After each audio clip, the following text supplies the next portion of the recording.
Hey, what's up, everybody? So let's get started on this Q&A. Some changes that are going to take place next week are I'm not going to be able to answer everybody's questions, and I'm not answering everybody's questions this week because some of them were either repeat questions that I answered within the last couple weeks, or I just didn't feel like they were appropriate, or I didn't think that they would be helpful to enough people. But we still have a ton of questions, so let's get started. Woo! Okay, so AdventureGasm 2.0 has two questions. The first one is, are you still going to continue with Q&A every Thursday when you get a job? Absolutely, yeah. No, the Q&A is still happening on Thursday every week. Your second one is, are you going to, or are you thinking of copywriting your channel name? I think the correct thing to do is trademark a name, not copyright it. But I haven't really put much thought into it. Maybe I should. I'm gonna look into that. Thank you. Dogs, Cats, RV, and Me asked, does traveling help keep your mind straight? I have depression and use weed for it. I understand the feeling dependent on it, but I've learned if I'm traveling, I don't need the weed. Certainly not as much. I think it's some sort of natural endorphin release that comes with seeing new stuff. What I think is really happening here is, at least from my experience, coming from someone who had depression or was depressed is a more appropriate way to put it for most of my life. What is happening here, in my opinion, is that you have defined your surroundings, you've defined yourself, you've defined your life, you've defined what things mean, and when you're away from those things, then those definitions fall apart, and it's the definitions of what things mean that are making you depressed.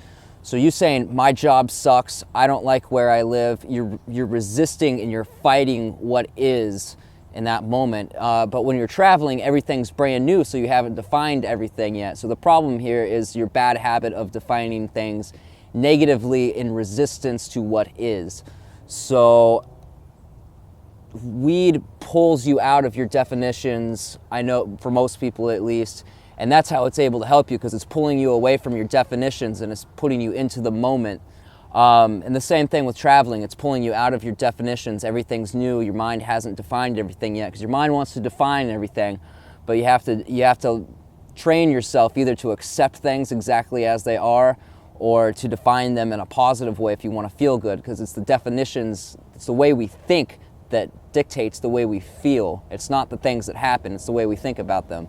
For instance, I have $30 right now, and I'm stuck in a town that is not, it's not my favorite place to, it's not pleasant. We'll put it that way without defining it. It doesn't feel pleasant to be here, just the surroundings and the people and stuff. So instead of saying, this sucks, I don't want to be here, I can't believe I'm out of money, blah, blah, blah, I ended up throwing myself into some terrible, terrible headspace.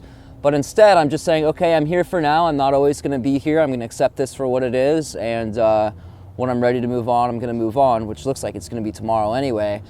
But it's the definitions. That's what's keeping you trapped in that negative space. Definitions. And go. You can run as long as you want. You can smoke as much weed as you want. You can drink as much as you want. You can travel as much as you want. But it's always going to chase you until you learn to change the definitions in your mind. Big suggestion, next time you smoke weed, meditate. Just accept the present moment exactly as it is and focus on what is happening in the present moment. The more you do that, the longer you do that, the more peace you will feel, and eventually something will click in your head, and all of a sudden you'll be like, oh my God, everything makes sense. I'm totally free now. And you'll be happy, and you'll feel this incredible, overwhelming peace. I know it can happen because it happened to me. Like I said, I was depressed for many years. So I'm going to move on. Hoi Banpang, please help me if I'm pronouncing your name wrong. First question is, if you would need a job, would you just call a bunch of interims all over a large area you travel across, like a radius of 200 miles? Historically, I've just walked into places and asked them if they're hiring. If somewhere I really want to work, even if they say they're not hiring, I come up with a reason why they need me there, why I would be the perfect employee for them, and I convince them that they need me, and then they hire me. I've never really done the whole calling a bunch of places. It never really works, for me at least. But I don't have that much job experience because I've always kind of done my own thing, and I've been a student for so long. I did part-time college for like 4 years, so I have like hardly any work history. Next question is, do you need an official address in the United States? Because I assume the van can't be registered as a mobile home. How does that work? Yes, you do need a permanent address to live on the road. I'm using my parents' house, and my vehicle is registered there, or their old house anyway. And all my government stuff and all my legal stuff, all my paperwork for everything, my phone contract, everything is at that address. And then my physical body is obviously wherever. But yeah, you do need to have a permanent address for, especially for DMV and government stuff. You can't get around that. Next question is, do you dumpster dive or pick wild edibles? I have picked wild edibles, but the thing is that plants change in different locations, so I really need a different guide for every location I'm in to know that I'm not eating something that can make me sick or see elephants and pixies and dragons and shit, you know, something like that, hallucinate or whatever. I haven't dumpster dived, but I have looked into it, and it seems like a totally worthwhile thing, especially in the United States. It's incredible how much good food is just thrown out. I've watched a couple documentaries and read quite a bit about it, and I've kind of gotten over the, at first I was like, ew, dumpster diving, that's nasty. Then I was like, you know what, man, they throw away a ton of good food, and you're doing the environment a huge service by consuming this food that otherwise would just be thrown out. And it's like they went through all that trouble of, you know, growing and packaging and shipping and everything else. It costs so much energy to create this stuff, and then they just throw it out. So it's like you're doing the environment a favor. So I'm going to dumpster dive, and probably pretty soon, because I'm almost out of money, and I don't know how soon I'll find work in Key West. Your next question, would couponing until the supermarket pays you be an option? Is it still possible in the United States? I have no idea. I don't use coupons. I probably should, though, especially with my my income level at the time. I'm gonna look into that too. 9 Sectors of Sound Tribe asks, have you ever been to a camp out music festival? No, I have not. You're right though. This vehicle would be a perfect vehicle for that. I'm sure I will someday. Jay Agley, sorry if I'm pronouncing that wrong, says, where did you buy your van from? Really, really sleazy used car lot in like the shittiest area of Portland, Oregon. It was a big mistake. I should have trusted my intuition and just gotten the hell out of there. But instead of just getting the hell out of there, I hurried up and bought the van so I could get the hell out of there. That was quite the learning experience. I will never buy from a used car lot again. This guy screwed me. Terabask asks, why a Chevy over a Ford, in reference to last week's question about the if you had $10,000, what kind of rig would you buy? The reason why I said Ford is because I was talking about a 80s diesel or a 90s diesel, and the Ford 7.3 is one of the most badass diesel engines that's ever been made for a truck.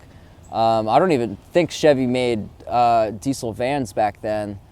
I don't even think they do now. But basically, if I'm going to get a diesel, I'm going to get a Ford 7.3. If I'm going to get a straight 6, I'm going to get a Ford 300. If I'm going to get a V8, I'm going to get a Chevy 350. If I'm going to get a V6, I'm going to get a Chevy 4.3, except for the one that I have now, because this one is falling apart. California Van Man asks, hey, my question is, do you wash any of your clothes by hand, or do you take everything to the laundromat? You know, it really depends on where I am. If I'm in a city, definitely laundromat, because like hanging things up to dry, like in the middle of the city, is kind of like, I feel like it would be rude to other people, especially people who like have to work for laundry machines or to even go to the laundromat, because the laundromat is kind of expensive. But when I'm out camping, I wash them by hand. Yeah, hell yeah. Hell yeah. I like doing that too. They always feel better when I wash them by hand. Penguin Chick asks, where in Oregon are you from? Portland. And I'm sorry to hear about your mom. And Thomas Katayama asks, when did you read The Power of Now? I'm just trying to understand the chronological order of the events of the before and after.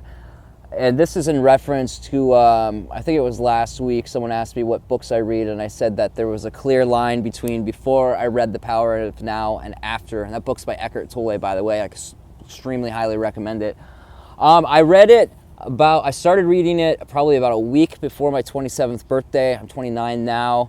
And the night before my 27th birthday, I had this big breakthrough where I realized, actually what I was talking about in the beginning of this video, that it was my beliefs that create the emotions, And it was my attachment to all these ideas that were creating all of my depression and my anxiety and my suffering, and creating all these issues in my life. It wasn't the events that were happening, it was my beliefs about them.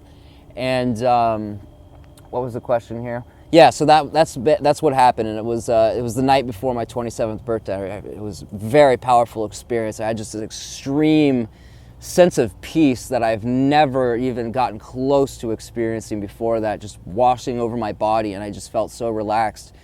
And basically what happened is, for 3 days straight, every time I had a thought, I shifted my focus gently back to the moment. It wasn't a hard thing. So it was just 3 days of every time I had a thought, I'd shift my focus gently back to the moment. And pretty soon, I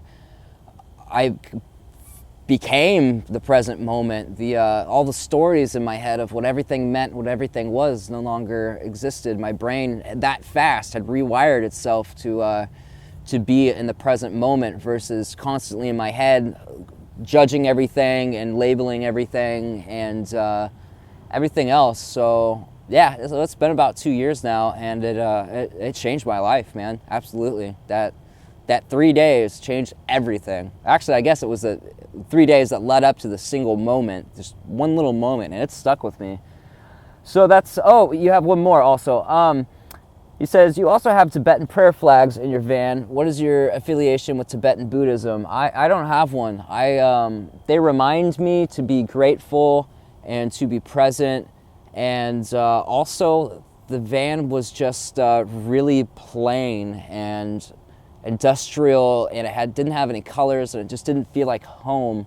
So I thought that these would add a more homely feel and some colors to just make the inside less industrial and kind of thrown together, kind of plastic and foil and stuff, you know. So I don't really have an affiliation with any belief system or religion or path or anything like that. I just try to enjoy the present moment and love everything, because I think that love is our natural state. So really, that's it, guys. Yeah, sorry if I skipped your question. It was because either I didn't think it was appropriate or I answered it in the last few weeks. So ask your questions below, and I will do my best to get all of them next week. If there's a whole lot of them, I'm gonna have to cut some out, because last week it was like 17 minutes. That's way too long for a video. There was like hardly anybody made it all the way through that thing. And I don't blame him, man. I don't want to sit and listen to some guy in the back of a van talking for 17 minutes. But thank you so much. Love yourself. Woo!